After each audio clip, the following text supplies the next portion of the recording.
second night of the DNC here, and until Jill Biden spoke at the end, it was a pretty dark night. She lightened it up considerably.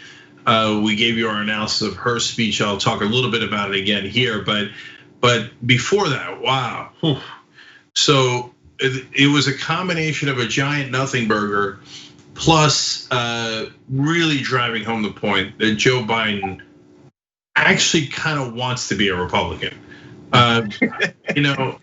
I swear to you that I didn't even I know Joe Biden's past. I mean, we've studied it ad nauseum, and I know he loves being quote unquote bipartisan, and I know he's worked with Republicans also ad nauseum.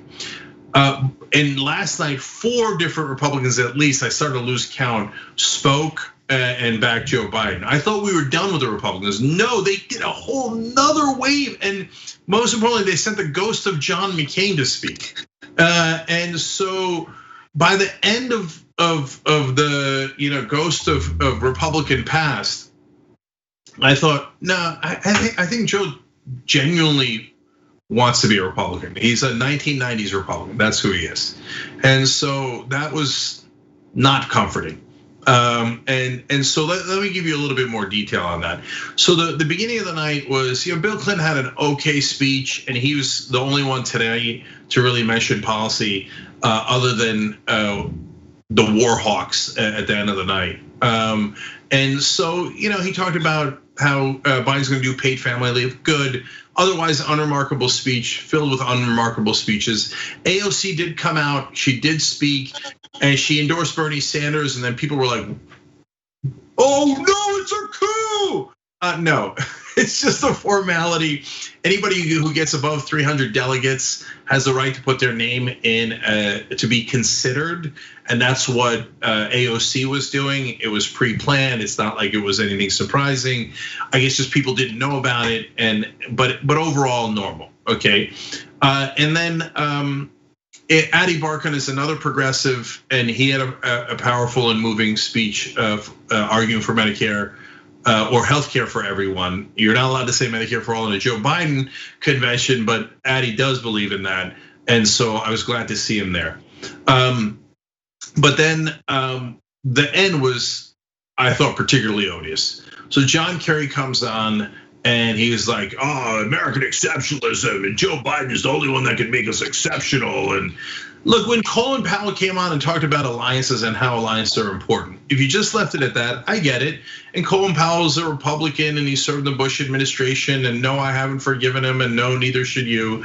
But am I glad to get his endorsement? Sure, it's fine, right? And do I want NATO back together? Do I want our alliances to be shored up? Yes. And he was actually less hawkish than John Kerry, who's a Democrat. But now we're building on the Republican team. And then they brought the ghost of John McCain. And that one was just like this love affair that McCain and Biden have had throughout their careers.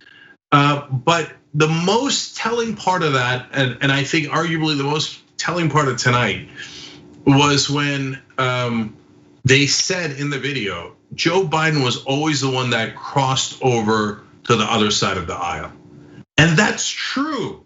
I know the details of those deals. At different times, we've explained those different deals to you guys. And when Joe Biden crossed the aisle, that's quite literal. Like he did the deals that the Republicans wanted. Right. And it really hurt Democrats over and over and over again. I'm being honest with you. I want Joe Biden to win. I think Donald Trump is a monster, but that's just a fact. And it's the deal he made with the Republicans to extend Bush's tax cuts for the rich was so odious that even another conservative Democrat like Michael Bennet was so mad about it, he wrote a whole book about it. Okay, so that is Joe Biden's Achilles heel, and it's not just the heel; it's most of the body.